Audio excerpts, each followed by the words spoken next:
Tisztelettel köszöntöm a hallgatóságot. A betegegyesületek felkérésére történik ez a felvétel, egy webinár formátumú előadás. Én Nemes László vagyok, az Országos Hemofília Központot képviselem. Az adta az apropóját ennek az előadásnak, hogy a hemofília ellátásában elég nagy változások történtek az utóbbi években, és egyes felmérések szerint a betegek tudása eléggé hézagos ezen a területen, tehát van mit tennünk a felvilágosításban, és talán ez az előadás is segíthet ebben a szempontból. Itt a megjegyzéseket mutatom az előadáshoz. Nyilván a végső készítményekre vonatkozó tanácsadás az mindig az adott kezelőorvossal való megbeszélés szerint történhet. Ez a hemofília egyik nagy öregjének, Pierre Manucci-nak az összefoglaló cikke, aminek a címe az, hogy a hemofília terápiában a jövő megkezdődött, és valóban tükrözi ez azt a nagy fejlődést, ami ezen a tudományterületen az utóbbi években végbe ment, és várhatóan a elkövetkező közeli jövőben még tovább folytatódni fog. Amire hivatkoztam az elején, hogy egy beteg kérdőív tanulsága is az, hogy a betegek egy jó része nem kap tájékoztatást az új terápiás eljárásokról, a többségük a kezelőorvostól várna tájékoztatást, és csak egy része hallott például az új hosszított felezési idejű rövidítéssel, Extended Half-Life angol rövidítésével EHL készítményekről. Nagy része a betegeknek név szerint nem ismeri ezeket a készítményeket sem, és nem is sokan tudják, hogy mifán terem a farmakokinetika, ami fontos a hemofília terápiájában. Tehát ez a előadás tartalma, beszélni fogok az új eljárásokról a hemofília kezelésében, a személyre szabott profilaxisról, a módosított vagy hosszított felezési idejű faktorkészítményekről és egyéb más terápiás új mechanizmusokról, mint a 8-as faktor hatását utánzó 8-as faktor mimetikumról, vagy az új egyensúlyt létrehozó terápiás mechanizmusokról, a rebalancing terápiáról, illetve a génterápiáról, mint a hemofília kezelésének jövőjéről. Ugye, milyen betegszámokról beszélünk, amikor A hemofíliáról, B hemofíliáról beszélünk? Az állandó terápia, tehát a profilaktikus terápia, az a súlyos és a középsúlyos betegeket érinti. Ez, mint látható, A hemofíliában olyan 400 körüli beteget jelenthet, B hemofíliában ennél 6-szor kevesebb beteggel számolhatunk. Hogy a terápiáról úgy beszéljünk, hogy az minden vonatkozásában érthető legyen, ez volna a célom, és ugye sok előadást hallhatott, sok beteg, sokféle rendezvényen, akár egyesületi rendezvényeken is. Ezeknek az előadásoknak a hibája az, hogy általában időkorlátosak, és egy 10-15 perc alatt egy részterületét tekintik át a terápiának, vagy a hemofília egyéb más tudományterületének. Itt megpróbálom a gyógyszeres kezelésre vonatkozó összes információt egy kicsit hosszabb előadásban összefoglalni.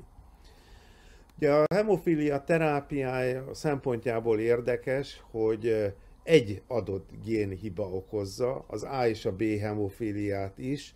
Ezek ugye az X-kromoszómán elhelyezkedő gének, a 9-es faktor és a 8-as faktor génje is, és ez egyben az öröklődést is megszabja, hiszen a nők általában hordozója a betegségnek, önmaguk ritkán nagyon erősen vérzékenyek, míg a férfiak lehetnek a súlyos betegek.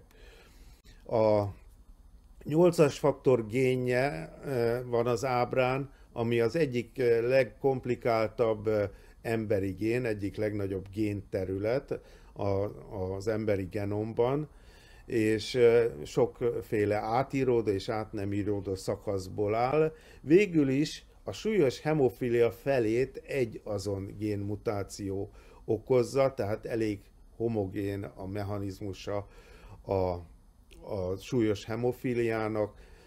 Ez az egy génmutáció, egy inverziós mutáció, egy visszafordulásos mutáció, ami azt jelenti, hogy valahol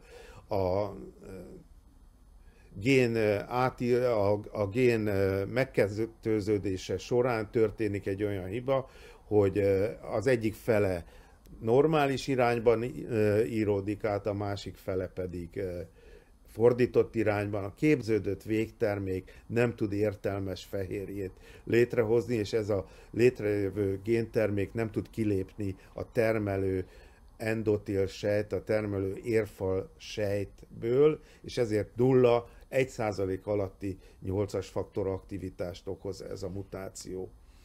Összességében bármi is a súlyos hemofília mechanizmusa, az elmondható, hogy súlyos hemofíliában, A vagy B hemofíliában nem termelődik 8-as vagy 9-es faktor, tehát 1% alatt van a faktoraktivitás. Ugye a mechanizmushoz, mert a további gyógyszerek megértéséhez kell ez a minimális alap, mutatom ezt az ábrát. Ugye itt azt lehet látni, hogy két helyszínen indul meg a véralvadás, ha van egy érsérülés.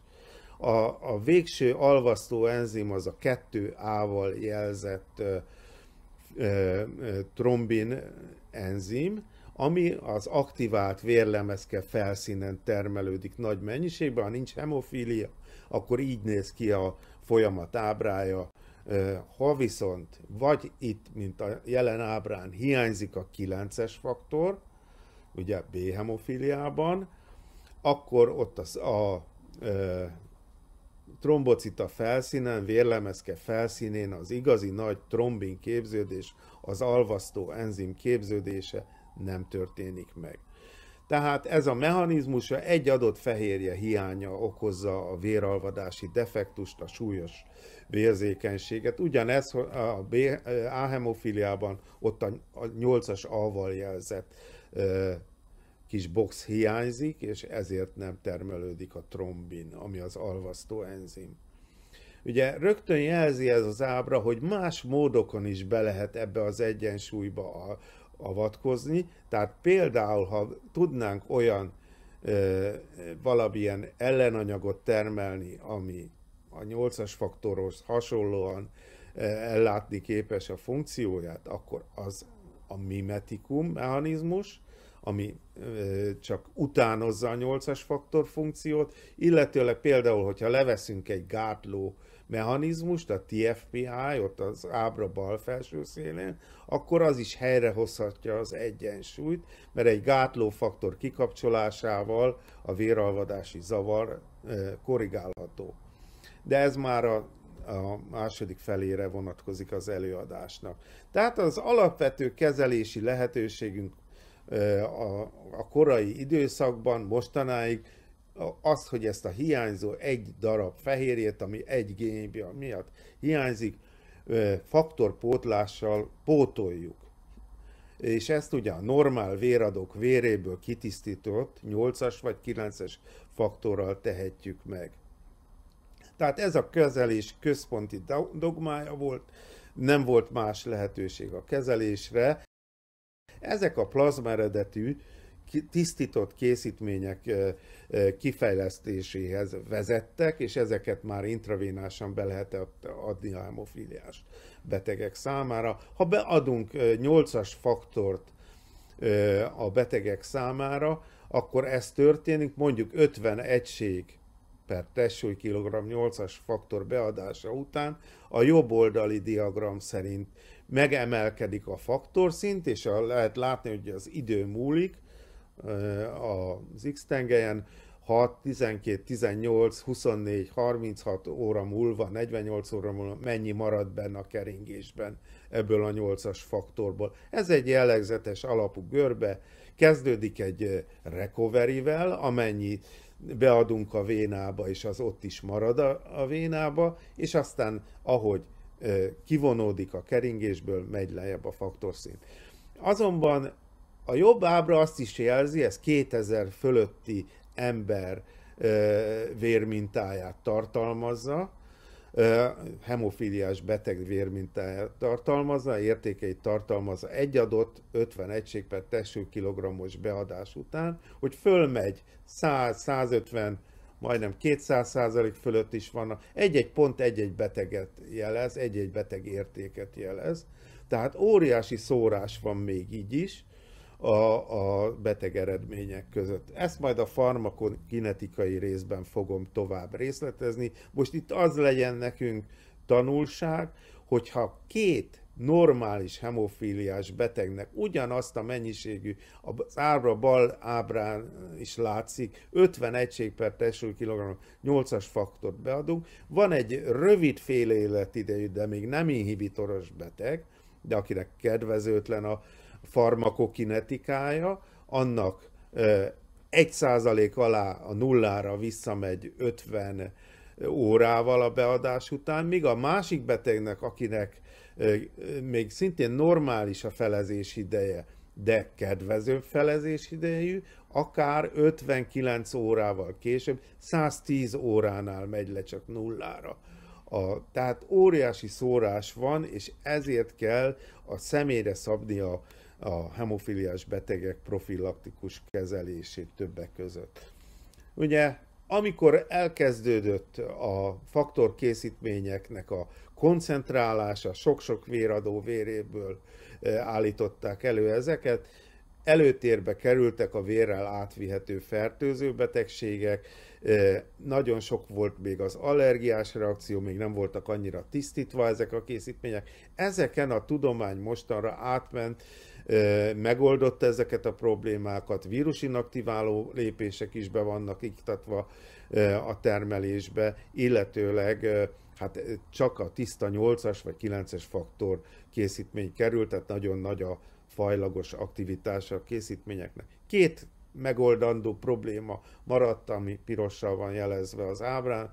Az inhibitor képződés, ami az adott esetben a súlyos hemofíliás, ahemofíliás betegek egyharmadát is érintheti, illetőleg, hogy még mindig gyakori intravénás bevittel kell, mert a 8-as faktor felezési ideje 8 és 12 óra között van hagyományos formájában. Hát ebből adódott ez a másik átfogó tanulmánynak a célkitűzés, hogy mit kell továbbfejlődni a plazma eredetű készítményekhez képest.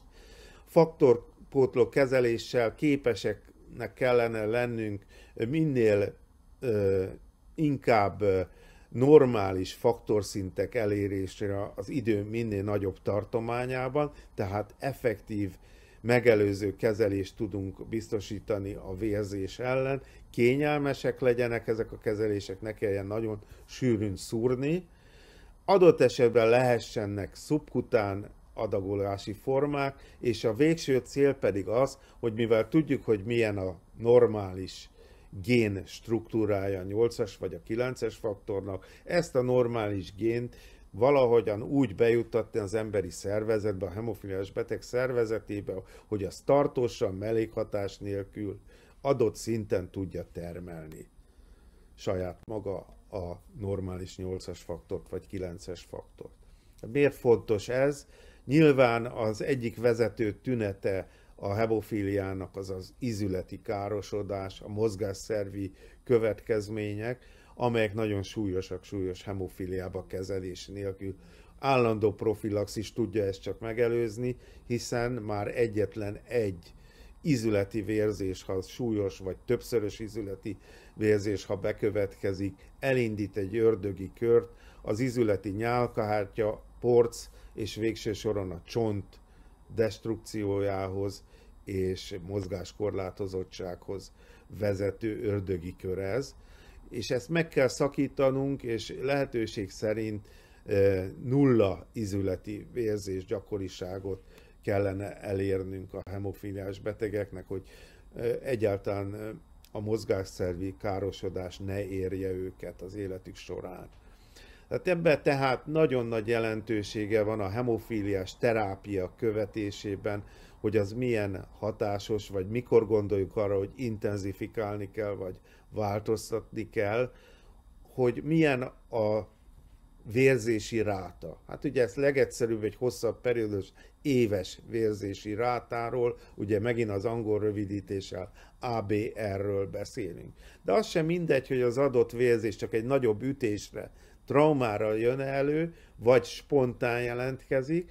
Fontosabbak nyilván nekünk a spontán vérzések, mert azokat feltétlenül meg kéne előznünk. És hát a legfontosabb, ami ASJBR-rel van rövidítve pirossal az ábrán, a spontán izületi vérzés, nek a gyakorisága, mert ennek kéne valahol nullának lenni, hogy ne jöjjenek ezek a mozgásszervi következmények. Persze olyan felnőtt betegnél, ahol már van izületi károsodás, már voltak izületi vérzések, az előre fog haladni a mozgásszervi állapot az évtizedek folyamán. De azok a betegek, akik primer profilaxist kapnak gyerekkorától kezdve, csecsemőkoroktól, ott remény van, hogy nulla spontán izületi vérzés gyakoriság mellett nem is alakul ki náluk mozgásszervi következmény.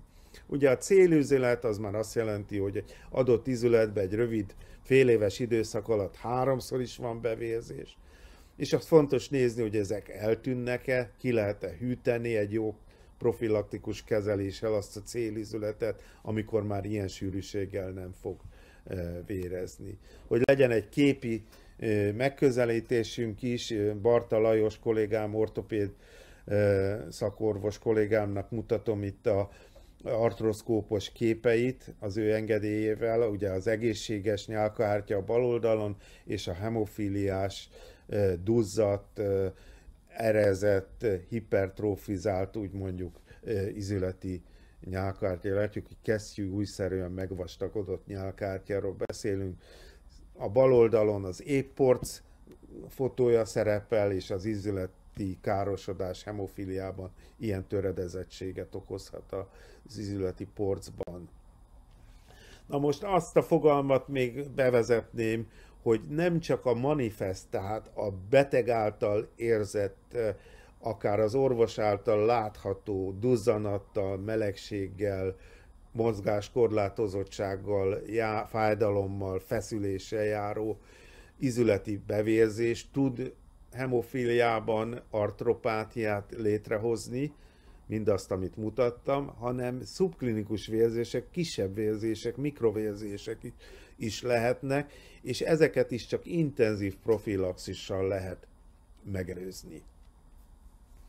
Tehát a mai célunk a profilaktikus terápiával, hogy az spontán izületi vérzés éves gyakorisága 0 legyen, ehhez folyamatosan növekvő völgyérték koncentrációkra van szükség, ezt majd külön ábrán meg fogom magyarázni, tehát soha nem menjen le egy bizonyos célérték alá a 8-as faktor vagy 9-es faktor koncentráció. Tehát ez megfelelő intenzitású profilaxisra van szükség. És mindezek tudnak a normális populációhoz, egészséges emberekhez hasonló élettartamot, életminőséget biztosítani, sőt, akár a normális populációhoz hasonló fizikai aktivitási szintet és sporttevékenységet is ismerünk, élsportot is végző, nagyon intenzív profilaxisban részesülő súlyos hemofíliás betegeket is. A fő fegyverünk tehát ma orvosnak és betegnek közös produktuma lesz a személyre szabott profilaxis. Ugye ehhez a farmakokinetika fogalmával kell megismerkednünk. A farmakokinetika az a tudományág, ami a gyógyszer sorsával foglalkozik a szervezetben. Így itt a hemofíliában egyelőre tipikusan vénásan beadott fehérje eredetű faktor készítményről beszélünk, tehát itt vénásan egyszerre bejut a keringésbe, egy része megoszlik, ez főleg ugye 9-es faktornál jelentős része, a 8-asnál nem, és utána pedig receptorok által felvételt nyer az érpályát bélelő érfal sejtekbe, és így módon tűnik el a keringésből. Ezek az endotel sejtek. Ugye ez azonban személyre függő, hogy hogyan történik. Többféle dolog befolyásolja, az egyik legfontosabb szempont a beteg kora. A korai gyerekkorban ott ugye sokkal nagyobb a vízterek, az érpálya aránya az össztesttömegéhez a gyermeknek. A felnőttnél nagyobb az izomzat és a zsírszövet által képviselt rész, kisebb a vízterek aránya. De mi testtömegre dozírozzuk a gyógyszerünket, tehát testtömeg kilogramra adjuk a 8-es és 9-es faktort, tehát így módon, ahol a vízterek nagyobb arányt képviselnek a gyermekkorban, ott rosszabb lesz a visszanyerése a 8-as faktornak, és ahogy látjuk, a felezési ideje is rövidebb lesz. Ez a jobb ábrán mutatja a korfüggését a felezési időnek. Ahogy halad előre, minden évtizedben lehet látni, tovább javul a farmakokinetikát, ilyen szempontból az idősekben hemofíliások jobb tulajdonsággal rendelkeznek a 8-as vagy 9-es faktor terápia szempontjából. De befolyásolja a koron kívül a vércsoport tulajdonság is. A nullás vércsoport rosszabb Willebrand faktor szintekkel jár. És emiatt a nullás vércsoportban rosszabb általában a felezési idő, rosszabbak a farmakokinetikai tulajdonságok, sűrűbben kell adni a 8-as faktort, mint például az AB-s, vagy A-s, vagy B-s vércsoportban. Ez egy másik nagyon komoly függés, vannak még más kisebb jelentőségű tényezők. Nem a májfunkció és nem a vesefunkció szabja meg ennek a intravénás gyógyszernek a lebomlását szemben sok más gyógyszerrel, tehát itt a hemofíliában ezek a szempontok dominálnak. Ha most csak testtömeg alapon végezzük, mint régen a profilaxist, mondjuk 25 egység per testsúlykilogramm 2 naponta, az egészen más profilaxist fog az egyik, mint a másik betegnél. Más intenzitást biztosít, tehát ezt ma már kerülni szoktuk. Minden új profilaxis bevezetése farmakokinetikai alapon a beteg egyéb más tulajdonságait is figyelembe véve kell, hogy történjen. Az egyik, amit már említettem, a muszkuloszkeletális, tehát a mozgásszervi státusz. Tehát, hogy milyen célizületei vannak, akkor intenzívebb profilaxisra van szükség. Milyen a beteg fizikai aktivitása. Egyáltalán milyen vérzések fordulnak elő, vannak-e még vérzések adott profilaxis mellett. És hát nem kis részben a most tárgyalandó farmakokinetikai paraméterek. De az egész nem valósítható meg, amit az orvos elképzel, ha nincs ez megegyeztetve a beteggel, a beteg adherenciáját, hogy mennyire képes véghez vinni azt a vénás kezelési módot olyan sűrűséggel, ahogy azt előírjuk, és a beteg preferenciái, meg a beteg sporttevékenysége, élet szempontjai nagyon is hogy reggel tudja csak adni, vagy este tudja adni, munka, körülmények, ezek mind befolyásolják, és ezek figyelembe veendők, amikor kialakítjuk a személyre szabott profilaxist.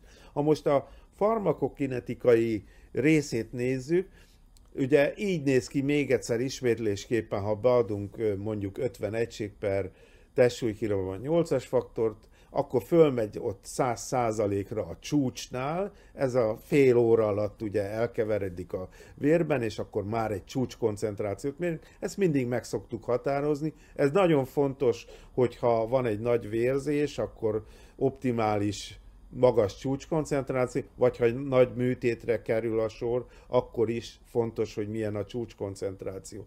De magának a profilaxis hatékonyságának a felírása szempontjából ott a völgykoncentráció fontosabb, tehát hogy a legalacsonyabb érték még a következő injekció előtt.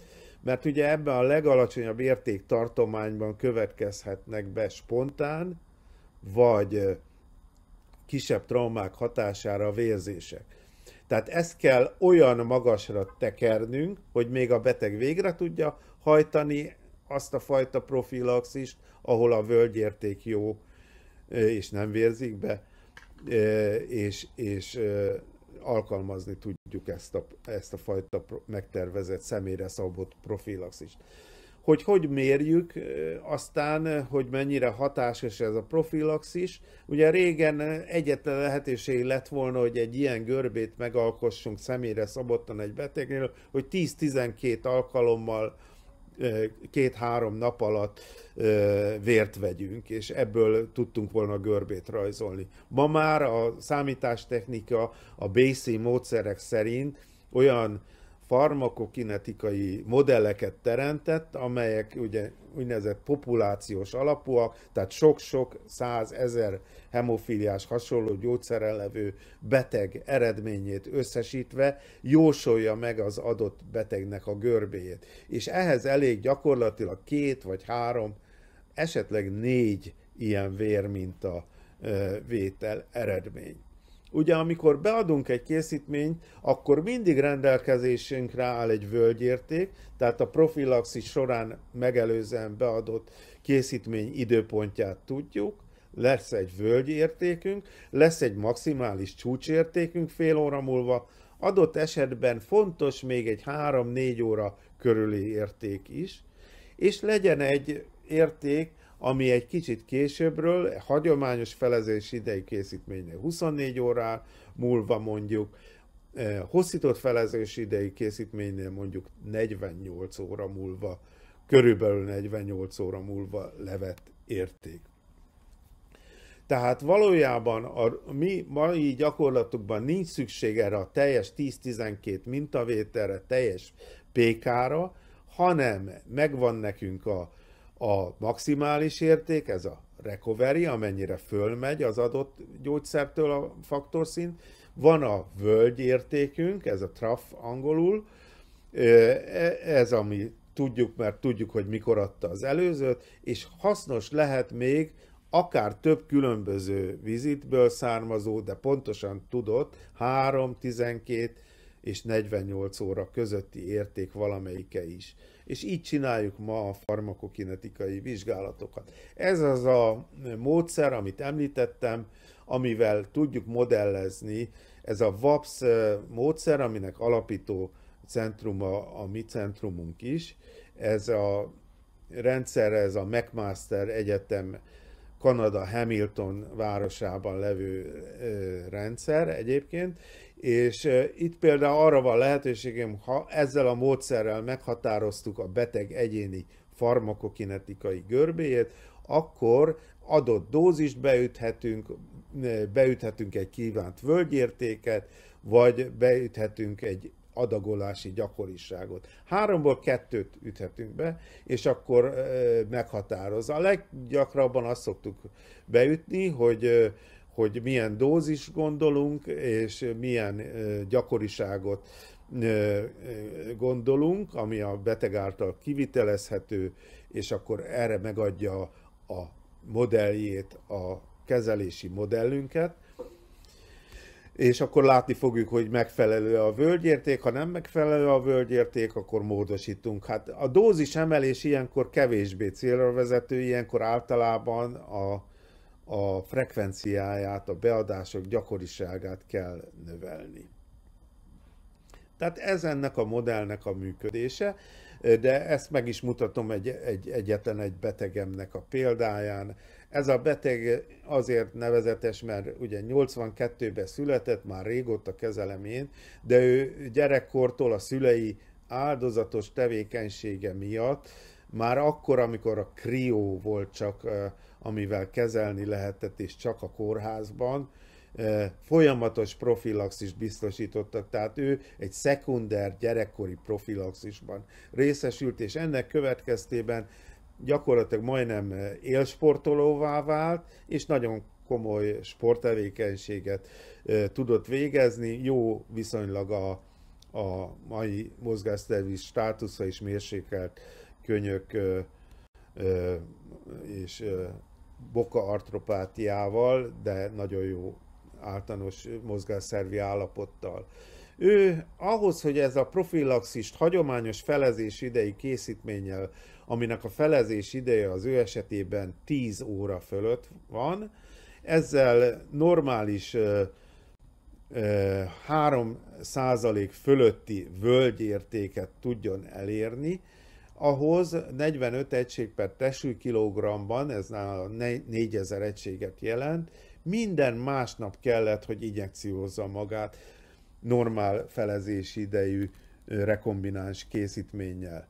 Ezt lehet a bekeretezett részeken látni, a csúcskoncentráció alul 116%, a völgykoncentráció 3% fölött volt. De hát ehhez másnaponta kellett injekciózni.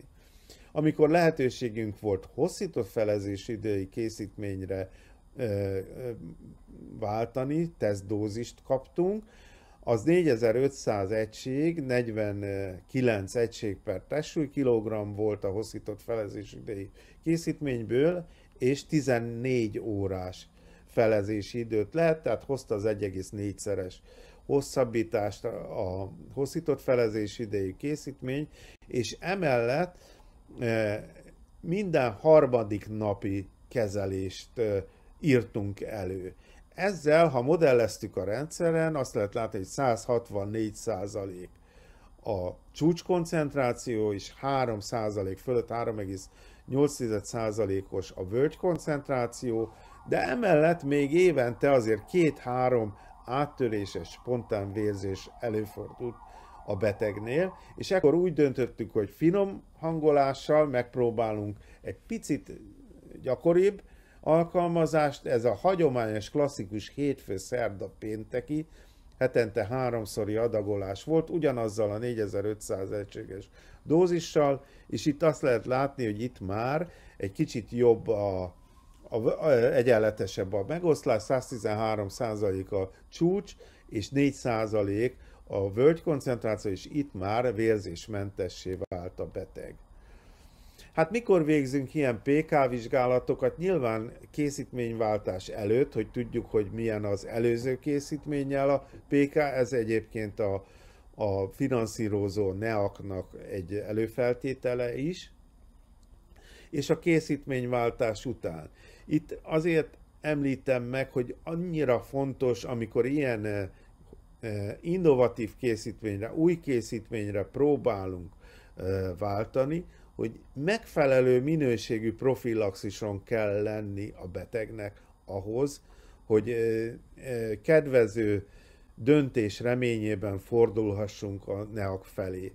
Tehát magyarul, aki hetente egyszer ad profilaxist, vagy csak on-demand kezelést ad, vagy ötletszerűen adja a készítményt, ott nincs is esélyünk innovatív készítményt kérni. Ez nagyon fontos, hogy egy megfelelő intenzív profilaxis talaján lehet váltást kérvényezni. A készítményváltás után az új készítménnyel meg kell győződnünk, hogy valóban jobban szolgálja a profilaxist, és aztán még a másik indikációja, ha valamiért nem jól működik a profilaxisunk, amit már előírtunk, és vannak spontán és főleg ízületi vérzések, halad előre a mozgásszervi károsodás, jó, ha van egy frissebb a tervezett nagy műtét előtt, vagy eleve ellenőrizzük 1-2 évente, de ezt általában nem kell egy teljes, általában már leírt ilyen 3-4 mintavétel, hanem elég egy-egy adott időpontban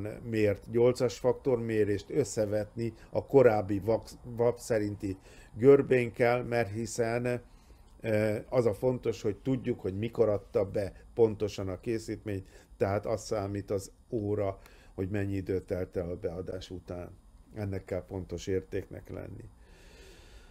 Hogy hát azt gondoljuk, hogy ezek a mai nap is megvalósítható célok mindenütt az országban, tehát a profilaxis személyre szabásánál az elsődleges populáció amelyet megcélzunk, az minden súlyos profilaxisban szereplő vérzékeny. Hát ma a hemofíliára koncentrálunk, de ugye lehet súlyos Willebrandos vagy súlyos 7-es faktor hiányos beteg is. Követni kell náluk az éves vérzési rátát, és különösen ugye a spontán vérzésekre és az izületi vérzésekre koncentrálunk, és azokat rögzíteni is kell. Kell lenni egy populációs alapú PK becslésnek, amiről idáig beszéltem, és ennek alapján tudjuk a profilaxis frekvenciáját és adagját megtervezni. Ezt a profilaxist évente felülvizsgáljuk, vagy ha nem működik jól, akár előbb is, és megint csak figyelembe vesszük az éves felülvizsgálatoknál az vérzési rátákat. Ugye ehhez lehet a papíralapú dokumentációt, a gondozási naplót, vagy most már vannak elektromos naplóverziók is, sőt van, amit a finanszírozó kötelezően előír, Excel alapú táblázat töltését. Aztán jó, hogyha tudjuk a HJHS, az ízületi szkórt is követni, itt nálunk a nővérek és a fizikoterápiás szakemberek követik ezt, illetőleg jó lesz, és a jövő nagy feladat, hogy a rutinba is bevezessük az ízületi ultrahangot, és nem csak a különböző vizsgálatoknak a végpontjaként és analíziseként szerepelnek ezek az ízületi ultrahang vizsgálatok. A PK becslést mindig validáljuk, tehát az adott vérvételi eredmények szerint, és jó, hogyha problémaizület van, vagy anélkül is időszakonként az ortopéd orvos is megvizsgálja. Adott esetben ugye már protetizált betegekről is beszélünk, ez ilyenkor természetes. A következő lehetőség, ami a személyre szabott profilaxis javítására ma rendelkezésünkre áll, azok a módosított faktor készítmények, és ezekről fogok az előadásnak ebben a részében beszélni. Ugye itt az a lényeg, hogy ne olyan hamar kerüljön ki a keringésből a 8-as vagy a 9-es faktor, mint a nem módosított készítményeknél, a plazma eredetű készítményeknél van. Ugye egyik lehetőség, hogy valamivel bevonni a 8-as vagy a 9-es faktort. Ugye a 8-as faktornál van egy külön védőfehérjéje, egy hordozó fehérjéje, ez a Willebrand faktor, ezt ábrázolja ez az ábra, majd később erre vissza fogok térni a magyarázatban. De lehet valamilyen spacert alkalmazni, valamilyen olyan konjugátumot, ez általában PEG molekula, amitől nehezebben választódott ki az adott, ez egy víztaszító kis hozzá csatlakoztatott molekula, ami miatt lassabban kerül kiválasztódásra. Vagy pedig egy nagyobb fehérje egységgel, vagy albuminnal, ez csak a 9-es faktornál alkalmazható, vagy FC receptorral, ami az immunglobulinoknak a farki részét jelzi. Ezek mind a normális emberi vérben bőséggel rendelkezésre álló fehérjék, amelyeknek van egy fehérje spórolási mechanizmusa, fölvételre kerülnek az endotél sejtből, de aztán utána visszakerülnek, és így módon nem kell annyi új fehérjét szintetizálni. Az albumin is egy ilyen hordozó fehérje, és az immunglobulin fehérjét is így spórolja meg a szervezet, és ehhez, hogyha az albuminhoz, vagy az FC részéhez az immunglobulinnak hozzákapcsoljuk a 8-as faktort, az is visszakerül ugyanúgy a keringésbe. Tehát ez is egy hosszabbítási lehetőséget jelent. Ez nagyon jól működik B-hemofíliában a 9-es faktornál, mert mint ezen az ábrán lehet látni, például, hogyha albuminnal kötjük össze a 9-es, rekombináns 9-es faktort, mind a plazma eredetű, ugye itt az a zöldes színű, a kékes színű az a rekombináns hagyományos 9-es, mind pedig a piros hosszított felezési albuminnal konjugált 9-es, mind a kettőnél jóval hosszabb a felezés ideje, és annyival hosszabb ez, hogy ez heti egyszeri, vagy akár 10 naponta, vagy akár 2 heti kezelést felnőtt B-hemofiliásnál lehetővé tehet.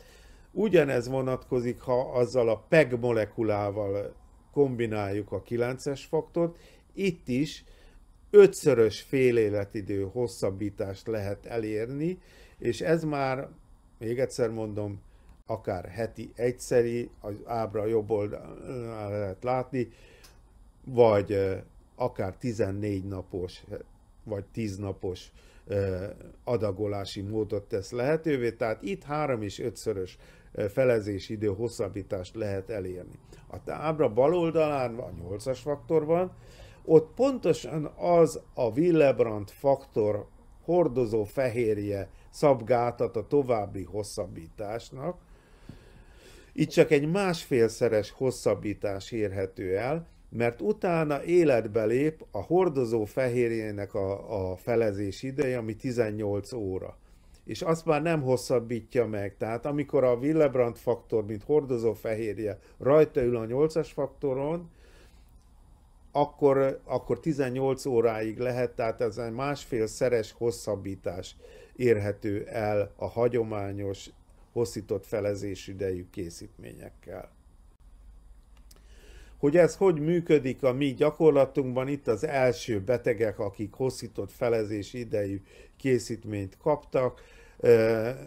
Mi nálunk itt lehet látni a testsúlyukat, ugye felnőtt betegek 63 és 100 kg fölötti beteg is volt, hogy kapják ma a hosszított felezési idejű készítményt, az a következő oszlop.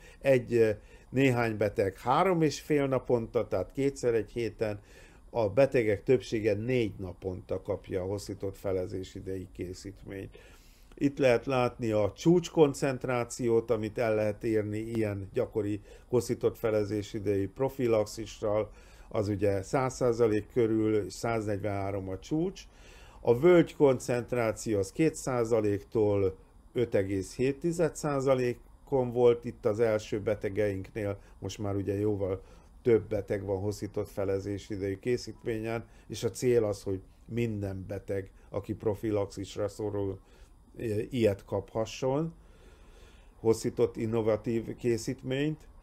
És akkor a következő oszlop mutatja a standard half-life, tehát a hagyományos, nem hosszított felezés idejű készítményeknek a felezés idejét, ez átlagban 11 óra, és ennél 1,5-szer hosszabb valóban, tehát a mi magyar betegeink is hozzák ezt az 1,5-szeres hosszított felezés idejével járó hosszabbítást.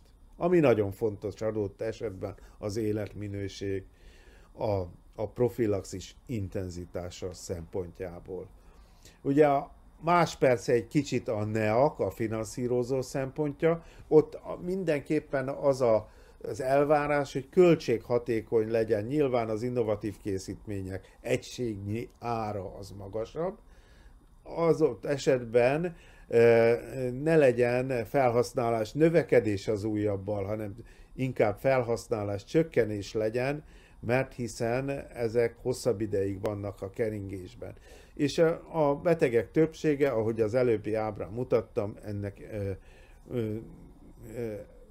lényegileg meg tud felelni, és lassan-lassan a súlyos hemofiliás betegünk nagyobb része, ugye most már hosszított felezési idejű készítményt kap.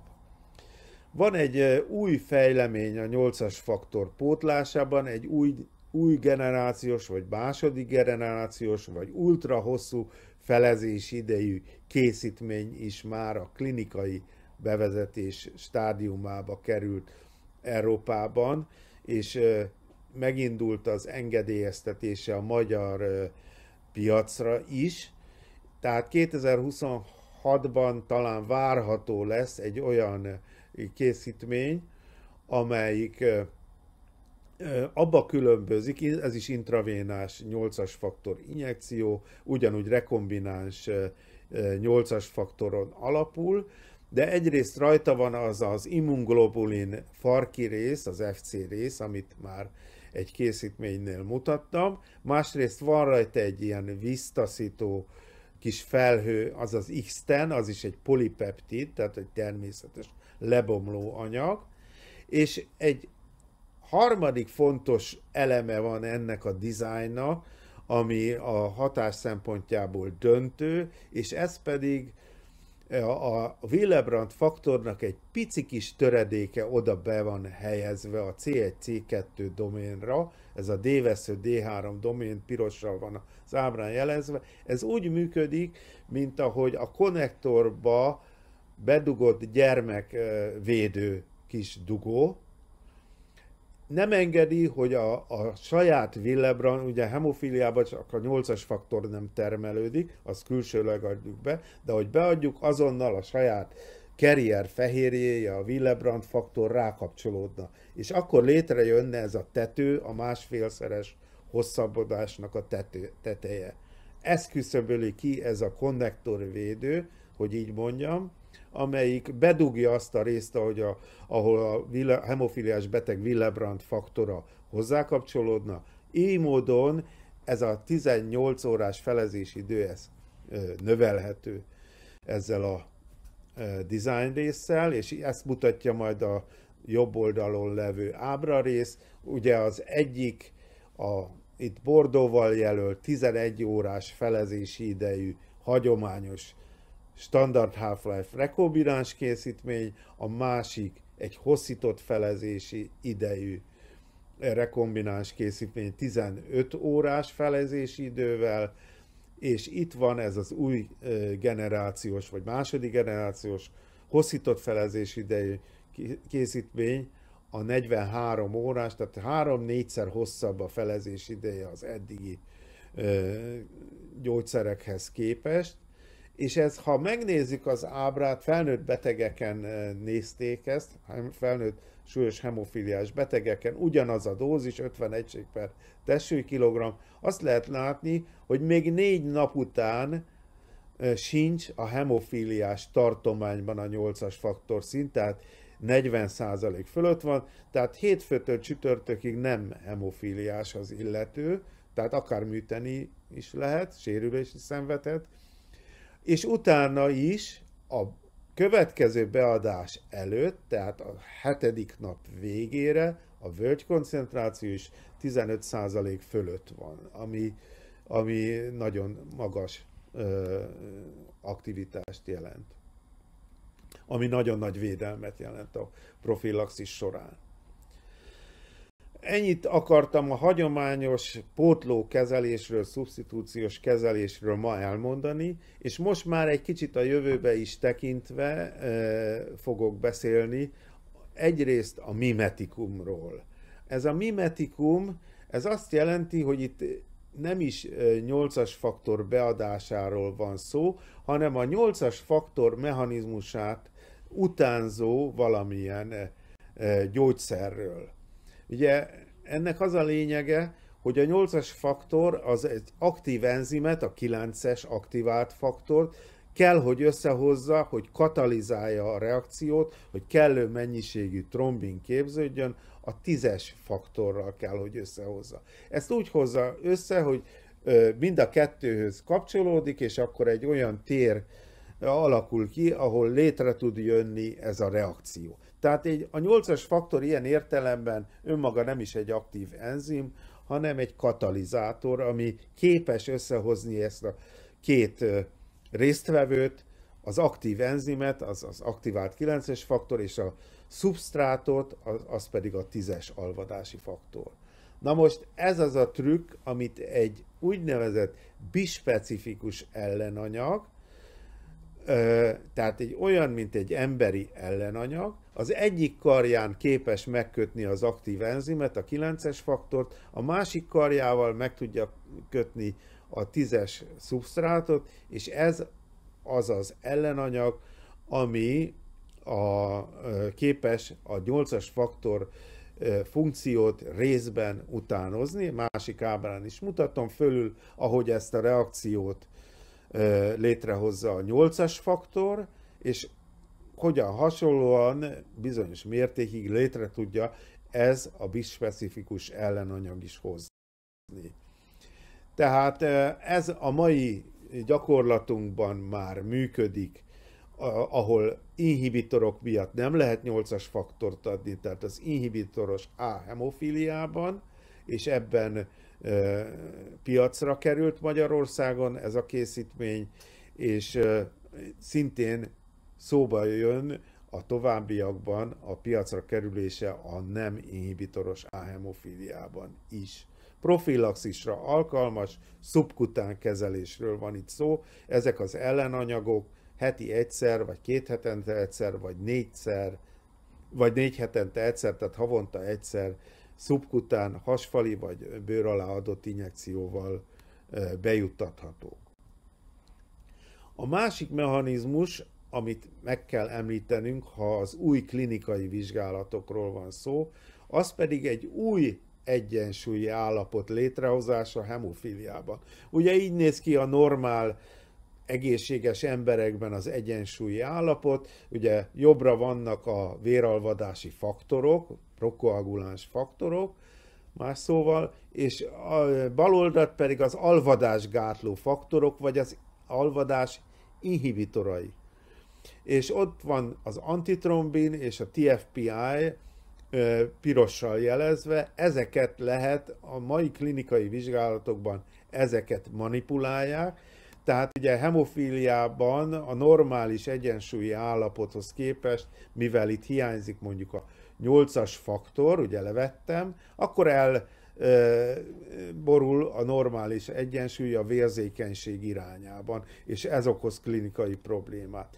De elvi lehetőség van, hogy az inhibitorok közül is, az véralvadás gátló fehérjéi közül is valamelyiket gátoljuk, és akkor egy rebalancing, egy új egyensúly létrehozását kíséreljük meg. Itt jelen esetben az antitrombin 3 csökkentést mutatom, és van is ilyen szintén szubkután alkalmazható gyógyszer, amely klinikai vizsgálatokban szerepel. A TFPI ellenes gyógyszer az egyik, és az antitrombin 3 ellenes gyógyszer a másik, ami már 3-as fázisú emberi klinikai vizsgálatokban szerepel. Most első menetben csak annyit mondok ezekről, hogy valójában ezek szubkután kezelések, de nagyon speciális, nagyon erős vérzékenységekbe, vagy inhibitoros, vagy ritka vérzékenységekbe nyerhetnek ezek elsősorban teret a klinikai alkalmazásban. Tehát nem az átlag A hemofíliás beteg csoportban valószínűleg. Viszont ott van lehetőség a génterápiára, és hogy miért van lehetőség génterápiára, azt ez az ábra mutatja. Ugye, ahogy említettem, egy génhiba van, ezt lehet korrigálni, annak az egy génnek a funkcionálissá bevételével a hemofíliás betegre, egyetlen fehérje hiányzik itt, és ráadásul ugye elég széles skálán lehet a fehérje mennyisége, amit termel majd az új génterápia után. Tehát lehet, hogy már 5% is elég, hogy súlyosból enyhé, vagy 6% átíródás, és akkor már enyhe hemofíliás lett. De lehet, hogy túl is megyünk a normális 100%-on, még az se okoz semmilyen problémát. Tehát ez egy génterápia szempontjából ez egy jó konstelláció.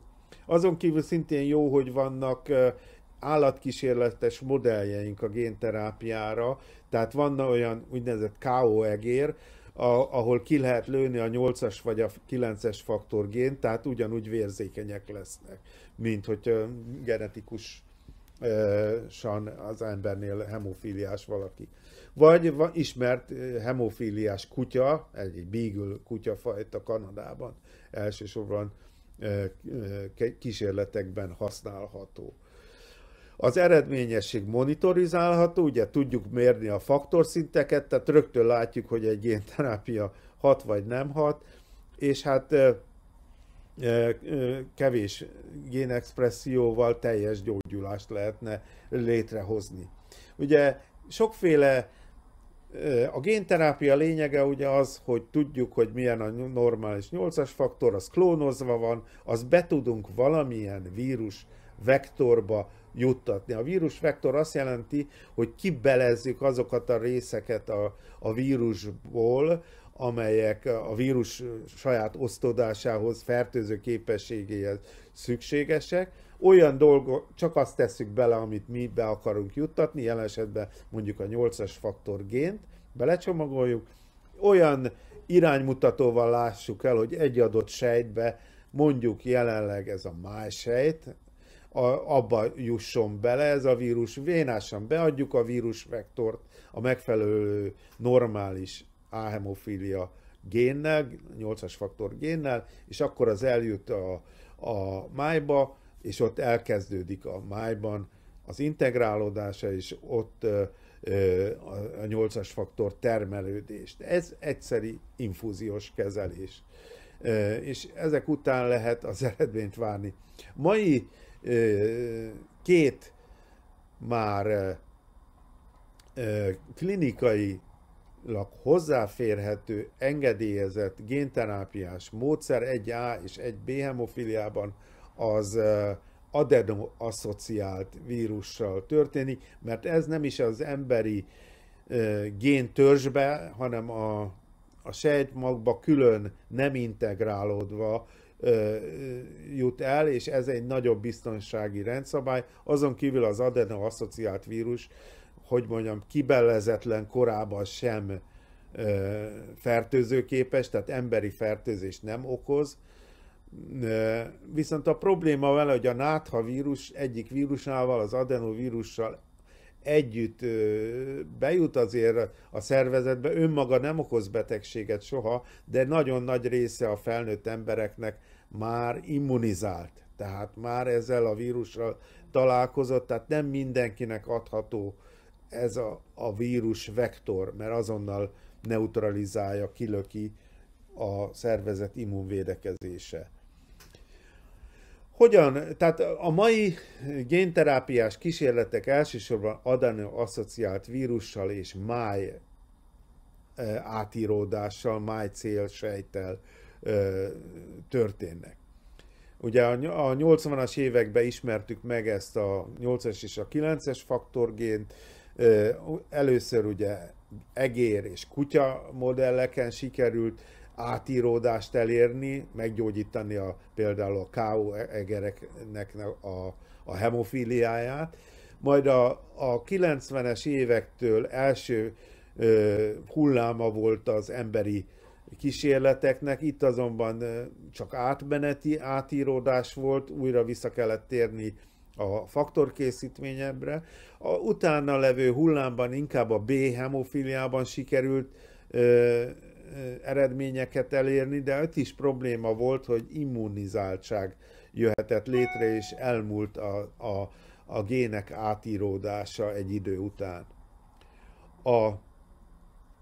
A harmadik hullámtól már a finom hangolása folyt ezeknek az adeno-asszociált vírusokkal történő génterápiás kísérleteknek, új szerotípusokat is bevezettek, és ugye azért elég jó expressziókat sikerült elérni A és B hemofíliában, inkább B hemofíliában, de A hemofíliában is. Azonban ugye nagyon nagy problémát jelent, hogy lehetséges, hogy az átíródás átmenetileg lecsökkenhet, egyfajta reakció elindul a májsejtekbe, és ilyenkor átmenetileg szteroid adása szükséges. És emiatt is, meg hogy egyáltalán időbe adjuk ezt a szteroid gyógyszert, például a prednizolont, ehhez nagyon gyakori vérvételre van szükség. Tehát májfunkciós követésre akár hetente. Tehát nagyon nem sikerült még az életminőséget, a szúrásokat ugye elvileg egyszeri terápiával, egy génterápiával megjavítani. Maga a kuratív génterápia az egy infúzió, de a követéshez rengeteg vérvételre van szükség. Egy másik probléma, hogy a normális 8-as faktor termelődés az nem is a májsejtekbe történik, hanem a májban levő érfalsejtekbe, a szinuszoid sejtekbe történik, és a májsejtek nem olyan jól termelik a 8-as faktor magát, mint ezek a érfalsejtek. Tehát vannak itt még olyan problémák, amelyet a tudománynak meg kell oldani, hogy ez legyen az elsődleges, akár minden hemofiliás betegen, gyerekeken is alkalmazható módja, ezért még hosszú út áll előttünk, és akkor ezzel tudom összefoglalni az utolsó ábrán az egész gyógyszerterápiára vonatkozó előadást hemofíliában. Ma már a centrális dogma meghaladott, nem csak a hagyományos plazma eredetű készítményt lehet pótlókezelés formájában beadni, vannak új, ígéretes, új generációs, hosszított felezés idejű 8-as faktor készítmények, ezeknek nagyon jó a mellékhatás spektruma is. Hosszú távon a génterápia vezető szerepe várható, ez évtizedes hosszú távlatot jelent, de még valószínűleg nem a jelen formájában fogja az összes hemofiliás kezelését megoldani. Szubkután adagolási módok is lehetségesek, és rebalancing stratégiák is lehetnek a különleges, inhibitoros, súlyos, ritka vérzékenységek kezelésére. Ezzel az összefoglaló ábrával szerettem volna megköszönni a figyelmet. Remélem, hogy sikerült a gyógyszeres kezelésről egy átfogó képet nyújtanom. Köszönöm szépen!